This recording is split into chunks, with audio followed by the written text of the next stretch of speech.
ক্ষুণ্ণ করছে সাংবিধানিক যে স্বাধীনতা, সেই স্বাধীনতা এই বিল ক্ষুণ্ণ করছে।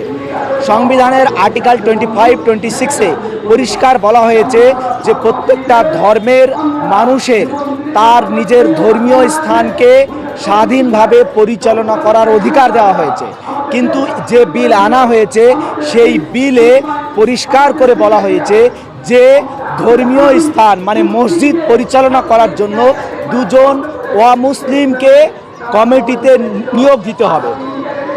আমার ধর্মীয় স্থান মসজিদ কীভাবে পরিচালনা হবে সেটাকে নির্ধারণ করবে অন্য ধর্মের দুজন মানুষ।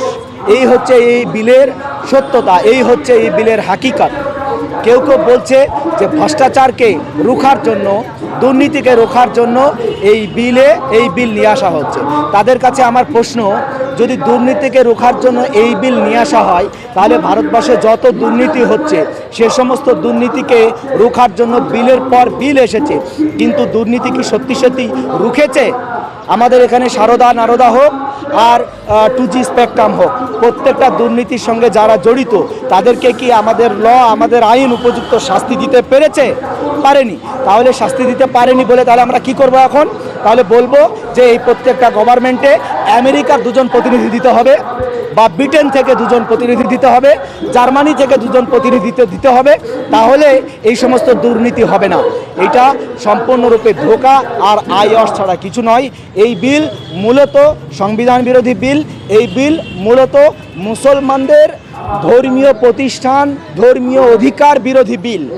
বিজেপি যে বলে থাকে কংগ্রেস মুক্ত ভারত গড়তে চায়, আসলে তাদের মেন স্লোগান, মুখের স্লোগান হচ্ছে কংগ্রেস মুক্ত ভারত, কিন্তু অন্তরের হৃদয়ের স্লোগান হচ্ছে ইসলাম এবং মুসলমান মুক্ত ভারত তারা করতে চায়। এই বিলের বিরোধিতা করে ভারতবর্ষের সংবিধানকে আমরা মজবুত করছি। ভারতবর্ষের সংবিধান জিন্দাবাদ, ওয়াকফ বিল মুর্দাবাদ, নরেন্দ্র মোদী, অমিত শাহ, বিজেপি সরকার মুর্দাবাদ। যতক্ষণ সোশ্যাল ডেমোক্রেটিক পার্টি অফ ইন্ডিয়ার একজন নেতা জিন্দা থাকবে ততক্ষণ এই বিলের বিরুদ্ধে আমরা লাগাতার আন্দোলন করব।